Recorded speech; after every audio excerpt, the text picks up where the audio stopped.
Semua yang terjadi biar terjadi.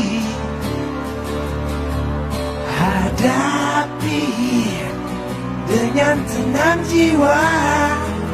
Semua kan baik-baik saja. Bila ketetapan Tuhan sudah ditetapkan, tetaplah sudah. Tak ada yang bisa merubah, dan takkan bisa berubah. Relakan saja ini, bahwa semua yang terbaik, terbaik untuk kita semua. Menyerahlah untuk menang. Hadapi dengan senyuman semua yang terjadi, biar terjadi. Hadapi dengan tenang jiwa. Semua kan baik-baik saja. Bila ketetapan Tuhan sudah ditetapkan, tetaplah sudah. Tak ada yang bisa merubah, dan takkan bisa berubah. Relakanlah saja ini, bahwa semua yang terbaik, terbaik untuk kita semua. Menyerahlah untuk menang.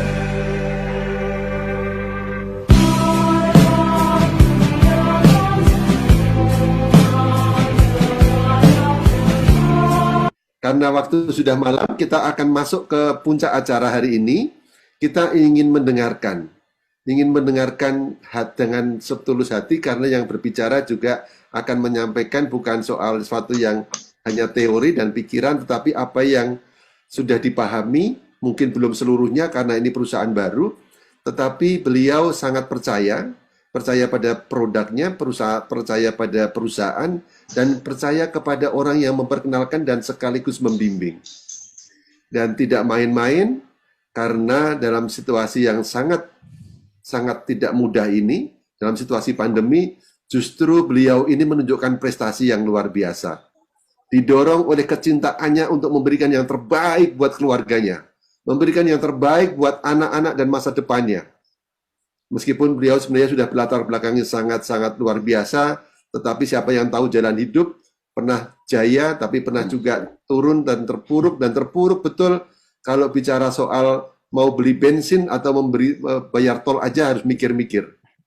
Tetapi Tuhan mempunyai rencana, karena beliau selalu berdoa dan berusaha karena impiannya satu, untuk membahagiakan keluarganya. Tanpa berpanjang kata, saya ingin mengundang saudara saya, kakak saya, dan juga guru saya juga dalam bisnis ini, yaitu Pak Asisten Ismet Iskandar Idris kembali. Silakan Pak Ismet. Ya, terima kasih Pak Julius. Ini luar biasa nih MC-nya, yang membuat semangat terbakar saya dari MC-nya aja ya. Oke, baik, kita ketemu lagi. Saya masih tidak berubah, namanya Ismet Iskandar Idris, domisili di Jakarta. Baik teman-teman semuanya, mungkin sebagian besar Anda di dalam ruang Zoom ini Anda sudah tidak asing lagi dengan wajah yang satu ini. Dia lagi ya. Tapi jujur saja, saya ketika melakukan pindah kelurahan, banyak sekali ya, ada kata-kata positif yang ditujukan kepada saya, ada juga kata-kata negatif, ada yang bilang luar biasa keputusannya, ada, itu semuanya terserah hak mereka untuk mengatakan saya. Tapi satu hal Mereka tidak pernah tahu bagaimana dapur saya. Dan ketika saya melakukan sebuah keputusan, itu berat sekali buat saya, sangat berat. Sampai saya pada saat itu mengajukan surat pengunduran diri, saya menulis dengan saya meneteskan air mata, Bapak. 17 tahun saya mengabdi sebuah perusahaan. Berat sampai istri saya mengatakan, apakah keputusan kamu benar? Iya, aku mengambil keputusan ini karena aku memilih kamu dan anak-anak. Aku harus berjuang dan aku harus memberikan yang lebih baik lagi. Anda tahu pada saat itu dengan peringkat saya yang cukup lumayan tinggi, tapi pada saat itu bonus saya cuma di bawah 5 juta, Bapak Ibu. Benar-benar terpuruk, dan makin lama truk sampai saya dan istri, mungkin teman-teman di sini dalam ruang tunggu tidak tahu, saya dan istri sampai kita berjualan makanan untuk uang makan, Bapak Ibu. Saya pernah hampir menangis karena ketika waktu itu anak saya yang nomor 2 dan nomor 3, yang satu lulus SMP, yang satu lulus SD, ketika mereka mau mengambil rapot dan ijazah, saya tidak punya uang untuk bisa membayarnya. Dan satu hal mungkin yang Anda tahu, mobil yang saya punya kemarin ada BMW, ada Grand Vina, BMW saya sampai 2 biji, semuanya ludes habis semuanya.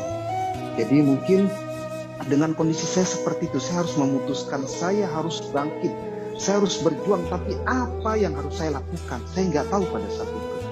Saya cuma, ya Allah, saya berdoa. Kan sudah pernah memberikan saya sesuatu yang lebih, tapi kali ini kenikmatan yang pernah saya dapatkan, Tuhan ambil kembali, dan kali ini Tuhan membuat saya tidak berdaya. Dan ternyata apapun yang kita dapatkan, itu kalau kita masukin di dalam hati kita, maka ketika kita diambil kembali, itu rasanya sakit yang begitu luar biasa. Oleh sebab itu saya pernah mendengar dari guru saya, atau dari guru spiritual saya, Ustadz saya mengatakan, jangan pernah menaruh materi atau harta itu di dalam hati, tapi taruhlah hanya di tangan. Ketika Tuhan mengambilnya, maka Anda tidak pernah merasa down. Jujur saya merasa down. Saya sampai membeli rokok pun juga saya benar-benar, saya hanya membeli rokok dengan rokok ketengan. Saya berdoa, ya Tuhan, berikan saya hanya satu kekuatan buat saya agar saya bisa merubah kehidupan saya. Yang dimana sebentar lagi anak saya yang besar lulus SMA, harus membayar uang kuliah untuk masuk kuliah. Saya bagaimana caranya? Saya tidak punya uang dan saya harus persiapkan itu. Sehingga doa-doa saya setiap hari mengatakan, ya Allah, hanya satu, berikan kekuatan. Dan saya tahu apapun yang Engkau berikan kepada saya hari ini adalah sebuah cobaan. Saya tahu di balik ini semuanya pasti ada sesuatu yang nilainya akan lebih daripada itu. Dan akhirnya di bulan Desember itu saya dikenalkan yang namanya One More. Sebelum di One More saya pernah menjalankan MLM lain yang MLM lokalan, ternyata tidak komitmen, teman saya yang buat. Dan akhirnya saya bersumpah pada saat itu tidak pernah mau lagi menginjak namanya bisnis MLM. Itu pernah terlontar sama saya. Saya tidak akan mau bisnis MLM. Tapi kenapa lagi orang menawarkan MLM lagi. Pada saat itu saya menolak, dan akhirnya di Desember itu saya didatangin seorang teman di mana meminta saya untuk datang ketemu dengan Pak Haji Naim. Saya di situ mendengarkan presentasi, walaupun pada saat itu saya datang dalam agak malas-malesan, tapi karena teman saya memohon, tolonglah Pak Ismet datang dan dengerin. Kebetulan Pak Haji Naim baru datang dari Turki. Saya dengar dan wah, satu hal yang saya lihat, ini produknya kok beda ya. Yang lain semuanya rata-rata produk dimakan, ini kok nggak ada yang dimakan, cuma ditempelkan. Ini yang membuat saya agak sedikit, wow, keren juga ya. Terus secara bisnisnya, ini cuma hanya binari, yaitu 2 kaki. Yang katanya dulu binari, di dalam pikiran saya dulu, kita selalu diberikan sesuatu di dalam pikiran kita itu yang binari itu harus seimbang kiri dan seimbang kanan. Itu baru Anda dapat uang. Ternyata setelah saya mendengarkan pemaparan beliau tentang One More yang dia memiliki marketing plan binari tapi hibrid, ada breakaway-nya juga. Loh, kok nggak sesuai dengan apa yang pernah saya dengar ya tentang binari? Kok tidak harus seimbang kiri dan kanan? Itulah yang membuat saya bilang, wah boleh. Dan yang lebih tertariknya lagi, pada saat itu saya datang tidak memiliki uang. Anda bisa bayangkan saya datang, uang waktu itu yang pertama saya datang sendiri, yang kedua saya datang dengan Pak Mustaqim, datang uang di dompet cuma 50.000. Pada saat itu saya ngajak Pak Mustaqim, Pak Bo dan Bulia. Saya bilang, Pak Mus mau ikut nggak datang? Dia bilang, mau Om, tapi kalau saya datang ke situ, saya punya motor, bensinnya cuma hanya sampai di rumah Om saja. Tapi kalau untuk pulang nggak ada. Saya bilang gampang om, datang, nanti saya yang ganti uang bensinnya. Padahal saya cuma punya uang 50.000. Tapi saya dengan begitu pedenya saya bilang datang aja. Datang, dengerin Pak Mustaqim. Setelah denger, saya bilang om gimana om? Mantep, mantep om. Gimana? Join? Ya kita join aja om. Ya udah. Akhirnya pada saat itu kita memutuskan join. Dan ketika kita keluar dari ruang hotel, saya dengan Pak Mustaqim hitung-hitungan. Pada saat Pak Bo dan Bulia sudah pulang, saya ngeluarin dompet. Saya bilang om, saya punya uang cuma 50.000 nih om. Kita bagi 2 ya untuk beli bensin untuk om pulang. Oh jadi om, nggak apa-apa. Jadi saya beli rokok Samsu 2 batang. Saya dengan dia isep di depan hotel. Terus saya bagi tuh uang itu, setengah dia setengah saya untuk kita pakai pulang. Nah itu Pak Haji Naim ternyata dia melihat dari atas kamarnya dia ke bawah, dilihat ini orang berdua ngapain, buka dompet terus paruhan uang. Nah itu cerita sejarahnya seperti itu. Nah ketika saya pulang, saya diberikan produk. Saya bilang pada saat itu istri bilang tadi sama saya, gimana kamu tentang bisnis yang ditawarkan? Ya nggak tahu sih, katanya bagus. Tapi ini aku punya produk yang ditempel-tempel namanya penis. Dia punya masalah dengan masalah dengkul yang pada saat itu sudah 8 bulan beliau tidak bisa melakukan sholat normal alias tidak bisa menekuk kakinya. Sehingga saya bilang coba kamu pakai, kamu coba rasain. Kira-kira bisa nggak untuk menyembuhkan kamu? Ternyata dalam 3 hari istri saya memakainya, istri saya sudah bisa melakukan sholat secara normal. Itu membuat saya agak sedikit tersentak dan kaget. Dan pada saat itu saya menelpon Pak Bo, saya bilang Pak Bo datang ke rumah. Ini saya ada produk, Pak Bo coba bawa, ambil dari rumah saya dan cari orang sakit dan tempel-tempelkan Pak Bo di orang-orang stroke. Cari coba stroke biar kelihatan hasilnya. Ternyata dia tempelkan dan saya bilang suruh ambil videonya. Besokannya dia telepon saya dan dia mengatakan, Pak Ismet produknya dahsyat Pak Ismet. Kenapa Pak? Wah orang stroke saya tempelkan dalam kurun waktu 1,5 jam. Dia bisa berdiri, dia bisa angkat tangannya, dia bisa melangkah. Wow keren juga ya. Nah disitulah meyakinkan saya untuk bahwa kalau produknya bagus, pasti bisnisnya bagus. Dan saya punya harapan baru karena bisnis ini ketika ditawarkan oleh Pak Naim masuk tidak perlu mengeluarkan uang. Nah, disinilah saya merasa punya sebuah harapan bahwa saya juga bisa kalau tidak harus membayar. Nah, akhirnya saya dipanggil sama Pak Rudi Simon di telepon, datang ke Hotel Pullman dan ketemu sama Mr. Burkan yang waktu itu datang dari Turki. Beliau mengatakan, Mr. Ismet, saya mohon Anda mau bisa bergabung dengan saya untuk menjalankan bisnis ini. Saya lagi mencari partner untuk di Jakarta. You menjadi orang nomor 1 untuk bisa menjalankan ini. You mau? Saya bilang mau, Mister. Tapi saya bilang, Mister, bisa nggak saya mempunyai penghasilan 50 juta dalam 6, 7, 8 bulan? Oh, no problem. You bisa. Penghasilan 50 juta itu buat kami, buat Anda itu besar, tapi buat kami itu sangat kecil di Eropa. Kami kalau hidup 50 juta itu tidak hidup, itu golongan orang bawahan alias pegawai rendahan yang punya penghasilan seperti itu. You dibayar dengan dolar. Saya bilang, oh iya juga ya. Berarti kita dibayar dengan dolar, kita kerja di sini tapi bayaran kita dengan dolar. Saya bilang, wah lumayan. Nah kira-kira pertanyaan saya, 50 juta itu 6-7 bulan kira-kira masuk akal nggak? Dia katakan, Mr. Ismet, you bukan cuma 6 bulan 7 bulan, you 1 bulan 2 bulan you bisa mendapatkannya. Wah saya pikir ini orang nyenengin saya apa gimana ya. Tapi kalau dia percaya sama saya, kenapa saya tidak percaya pada diri saya? Sehingga ketika saya pulang dan beliau mengatakan seperti itu 1-2 bulan bisa dapatin, saya bilang caranya gimana ya? Caranya gimana ya? Pada saat itu terus terang saya tidak bisa keluar rumah. Karena kenapa? Pertama pandemi, kedua ya saya tidak punya uang kalau mau harus ketemu dengan teman-teman. Karena pasti kalau ketemu dengan teman-teman harus duduk ngopi, pasti saya harus bayar. Pada saat itu nggak punya duit.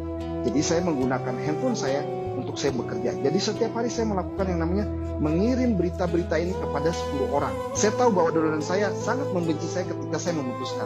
Tapi sebenarnya mereka tidak tahu kenapa saya pindah, karena saya punya suatu alasan yang kuat. Nah, jadi saya memforward itu kepada orang, kecuali Bu Komang, yang beliau menelpon saya dan bilang, Pak, Bapak kenapa nggak ngajak saya? Saya bilang, loh, Pak Komang tahu dari siapa? Dari Pak Bowo, Pak. Terus udah join? Udah. Nah itu aja yang saya tahu. Yang lain saya tidak pernah mengajak. Sehingga saya setiap hari mengirim forward ke teman-teman, ke siapapun. Saya tidak pernah pandang bulu dia itu siapa. Nah ada yang menjawab kadang-kadang cuma hanya jempol, ada yang mantap bro, ada yang menjawab apaan tuh bro. Nah saya tidak pernah abaikan itu. Besok saya melakukan itu lagi. Sehingga dari setiap hari 10 orang, ada beberapa yang merespon dan mengatakan, Pak, produk apaan Pak? Baru lagi, kok saya lihat bagus banget ya buat orang-orang sakit. Kebetulan saudara saya ada yang sakit ini. Nah, itulah yang saya telepon dan saya melakukan follow up. Ketika saya telepon dan melakukan follow up, saya mengirimkan produk tersebut 1-2 lembar. Saya ke JNE, saya masukin ke plastik, saya kirim pakai amplop. Kalau untuk daerah Jabodetabek kan 9.000 ya. Saya kirim pagi, siang, sore. Sampai-sampai orang JNE mengatakan, Pak, bisnis apa Pak? Oh, setiap hari pagi, siang, sore ke JNE mulu naik motor, cucuk, taruh, kirim dan sebagainya. Dan dari situ orang-orang yang saya kirimkan, mereka mengatakan, wah luar biasa produknya Pak, boleh nggak kalau saya beli? Boleh nggak kalau saya pesan? Termasuk Bu Una tadi, saya kirim ke sana, Bu Una, saya beli Pak 10 lembar, kata Bu Una, saya kirim. Dan di situ Bu Una langsung, wah bagus Pak, saya ikut ya member, saya ikut ya ngambil paket basic. Nah dari situ saya mulai bergerak, terus. Jadi dalam kondisi nggak punya uang, dalam kondisi yang benar-benar saya tidak bisa keluar rumah, saya tetap berusaha melakukan hanya lewat telepon. Dan alhasil apa yang terjadi? Di 1 minggu setelah itu, saya ditelepon sama Pak Mustaqim Abbas. Dia mengatakan begini, Om, ini Aplen telepon saya, katanya Om punya bonus 13 juta. Hah? 13 juta? Dari mana Om Takim? Itu Aplen telepon Pak Naim. Gimana bonusnya? Saya bilang gitu. Ada Om, coba Om lihat di akun di sini. Oh, iya nih, ada wallet sekitar sekian ratus dolar. Terus gimana cara ngambilnya? Pada saat itu kami belum ada rekening perusahaan, jadi Om disuruh telepon Pak Naim. Saya telepon Pak Naim, kata Pak Mustaqim, saya udah punya bonus Pak Naim. Iya itu saya lihat di akunnya Pak Ismet. Kalau Pak Ismet mau cairkan, udah kirim walletnya itu ke saya dolarnya, nanti saya kirimkan uang rupiahnya. Di situ Bapak Ibu, saya punya rasa percaya diri yang luar biasa. Saya bersyukur dalam kondisi nggak punya uang, mendapatkan 13 juta pada saat itu sesuatu yang ibarat kata itu mungkin sekarung emas yang jatuh buat saya. Dan di situ saya mulai pede, saya mulai melakukan lagi. Seminggu kedua kemudian saya penghasilan 20 juta. 3 minggu, 4 minggu kemudian saya penghasilan 40 juta. Di 5 minggu penghasilan saya 50 juta dan saya break sebagai seorang apprentice. Jadi teman-teman semuanya, saya mencapai 3 level, yaitu rookie, beginner, apprentice. Itu cuma hanya dalam waktu 1 bulan Bapak Ibu. Dengan penghasilan saya 50 juta. PD saya tambah meningkat lagi. Nah, jujur pada saat itu saya tidak berani juga menyebarkan itu kepada orang-orang. Tapi beberapa donatur saya, Pak Ismet, minta dong bonus statementnya, kirim ke saya. Ternyata bonus statement saya disebar-sebarin ke orang-orang. Saya nggak tahu, sebarin ke orang-orang kelurahan lama. Akhirnya satu persatu orang-orang nelpon saya tanya, Bos, bro, saya dengar-dengar katanya bos punya penghasilan sekian. Hah? Saya kaget, dari mana nih dia tahu? Iya, saya dikasih sama ini. Terus, iya, itu bisa begitu, gimana ya caranya ya? Saya bilang, ya, saya lakukan cuma begini-begini aja. Ternyata mereka sudah gabung di bawah saya. Ada lagi satu telepon lagi, seorang leader dari perusahaan sebelah, begitu lagi, telepon lagi. Jadi tiap hari saya mendapatkan telepon terus masuk ke saya, cuma hanya menanyakan, Bos, itu gimana caranya bisa penghasilan begitu dalam kurun waktu 1 bulan 50 juta? Saya bilang, saya juga nggak tahu, yang penting melakukan aja. Nah, itulah yang sampai dengan hari ini saya nggak tahu berapa banyak, yang jelas ada puluhan leader dari kelurahan sebelah yang bergabung. Jadi saya kasih tahu buat teman-teman di sini, saya katakan kepada Anda, saya tidak pernah menarik leader. Justru mereka datang sendiri dan mereka menyerahkan diri mereka kepada saya dan bertanya kepada saya. Ya, secara teman saya harus menceritakan ketika mereka bertanya. Jadi pada akhirnya sekarang saya sudah 6 bulan di sini, dan apa yang saya dapatkan di sini kurang lebih penghasilan saya ditotalin kurang lebih 400 juta. Kalau dihitung per minggunya kurang lebih antara 50, 60, 70 juta naik turun. Jadi kalau saya katakan 50 juta saja rata-rata, berarti seminggu 50 juta, berarti 1 bulan Anda hitung sendiri ya, kalau kali 4 dalam 1 bulan. Ya, itulah yang saya dapatkan. Teman-teman semuanya, perubahan hidup begitu sangat cepat buat saya. Tanpa saya sadari, saya berterima kasih kepada Tuhan. Saya bersyukur kepada Allah. Satu hal yang saya minta, yaitu, ya Tuhan, ketika engkau pernah memberikan saya susah, membeli rokok saja tidak sanggup, tapi kali ini engkau memberikan apa yang lebih dari di luar ekspektasi dan rencana saya. Alhamdulillah anak saya sudah bisa saya masukin kuliah dan bayar 50 juta kemarin. Alhamdulillah hari ini juga saya akhirnya merenovasi rumah, membongkar rumah saya semua yang bertahun-tahun selama di kurang lama. Rumah sampai Pak Mustaqim pernah datang, Om, rumah Om sebentar lagi kayaknya rubuh nih. Ethernetnya sudah mulai miring dan sebagainya. Tapi hari ini ya saya bilang, Om Takim, rumah saya sudah beres semuanya, Om, sudah jadi. Alhamdulillah itu semua.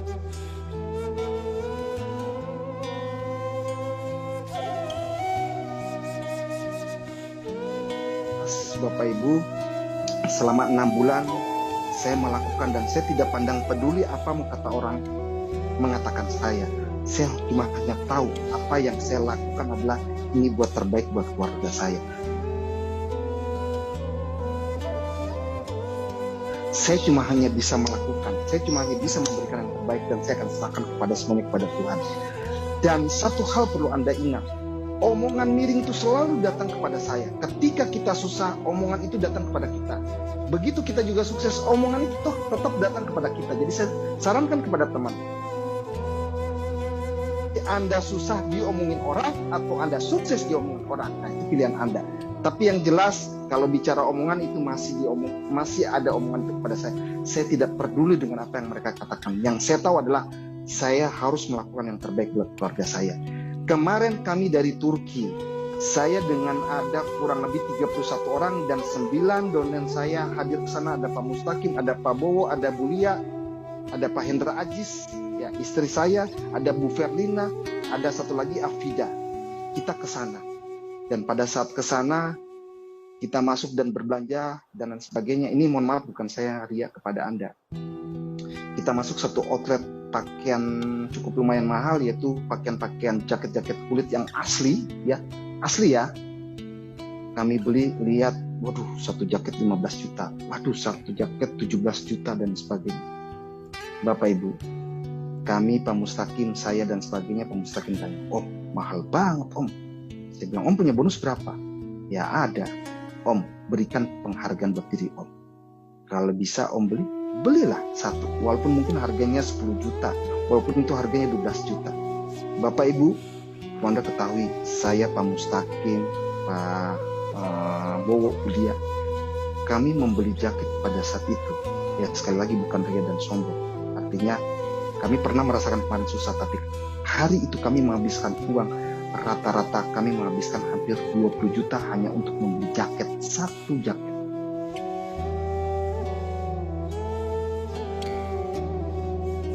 Sampai orang pada lihat, wah gila nih orang belanja.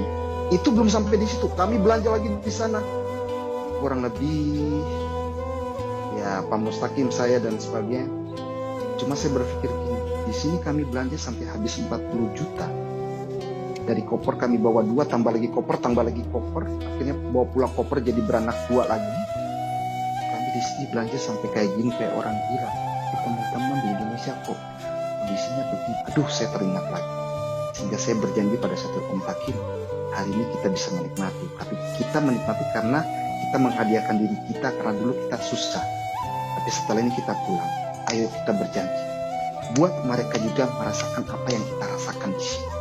Om Takim, Pak Bowo, dan dia mengatakan, Pak Hendra juga mengatakan, ya Om, kita berjanji, kita pulang ke Indonesia, akan kasih tahu mereka, akan membawa mereka, dan mereka berjuang, dan akhirnya mereka juga bisa menikmati apa yang kita rasakan. Nah, oleh sebab itu, setelah kami berada di Turki, dan kami disematkan pin, kami berdiri di atas panggung, kami merasakan sesuatu yang begitu luar biasa. Bayangkan Bapak Ibu, kami berdiri di atas panggung yang sekeliling kiri kanan kita adalah orang-orang berambut pirang.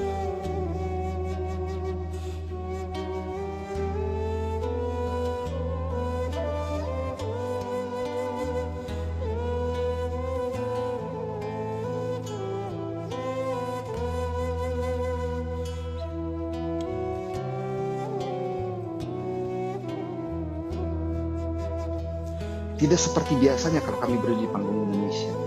Dan itu semuanya mereka terhadap kita begitu luar biasa. Kalau mungkin ya, kita orang bule itu ada di Indonesia, mungkin kita yang meminta foto sama mereka. Tapi kali ini Anda bisa bayangkan, semua orang-orang yang berambut pirang itu selalu minta foto, ketemu dengan kita, selalu minta foto dengan kita.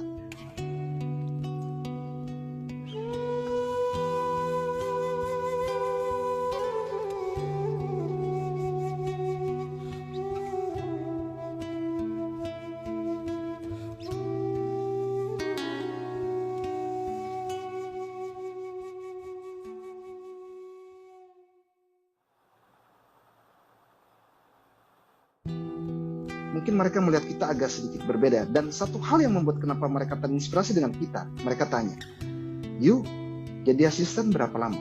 Saya bilang 5 bulan. "You jadi apprentice berapa lama?" "Pak Hendra 3 bulan dan sebagainya."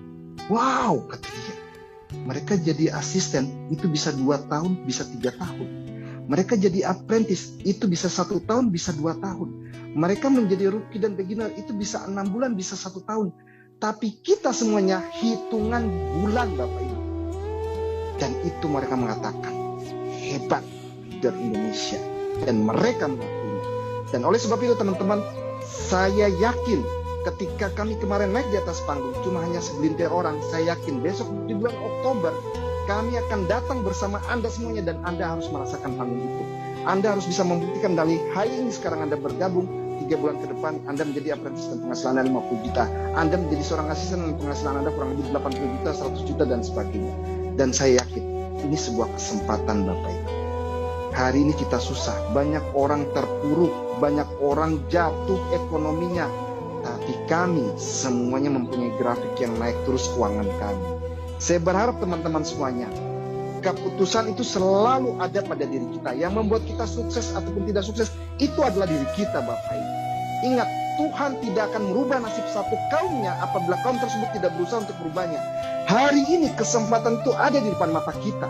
Peluang itu ada di depan mata kita. Tapi kalau kita tetap berdiam diri dan tidak mau mengambilnya, maka jangan berharap doa-doa Anda diterima oleh Tuhan dan Tuhan merubah nasib Anda. Sekarang saya memohon pada Anda, sukses adalah bertemunya kesiapan dan kesempatan. Saya ulangi, sukses adalah bertemunya kesiapan dan kesempatan. Hari ini, malam hari ini, kesempatan sudah ada di depan mata Anda dan bukti-bukti sudah ada di depan mata Anda. Tinggal Anda siap tidak untuk mengambilnya. Kembali lagi, hidup adalah pilihan. Karena ada pilihan hidup yang luar biasa, kenapa Anda harus memilih hidup yang biasa-biasa saja? Semoga pilihan hidup Anda hari ini dengan dimulai mengambil sebuah keputusan, saya yakin ke depan 3, 4 bulan, 5, 6 bulan ke depan, saya doakan Anda Pak Jurus, saya doakan Anda naik sebagai asisten, naik sebagai apprentice, naik sebagai permaster, naik sebagai master. Saya doain dan saya sumpahin Anda semuanya. Insya Allah Oktober kita sama-sama pergi ke Turki. Dan satu hal, selain Anda pergi ke Turki bulan Oktober, nanti kita November, Desember, bulan Agustus saya akan pergi ke Meksiko, dan bulan Oktober kita akan ke Turki melakukan recognize yang dimana Fashion Day ke-5, dan November akhir dan Desember awal kita akan pergi ke 4 negara, Jerman, Belanda, Prancis, dan Italia. Bapak Ibu, kami di One More ketika berperingkat master dan permaster, Eropa bukan sesuatu yang wah buat kita, karena setiap 3 bulan seorang master permaster sudah dipastikan 3 bulan selalu ke Eropa. Jadi kalau Anda yang tertarik ke Eropa, pastikan segera jadi master, segera jadi menjadi permaster seperti kami. Insya Allah setiap 3 bulan kita ke Eropa jalan-jalan. Oke, sukses buat Anda semuanya. Selamat malam. Go permaster.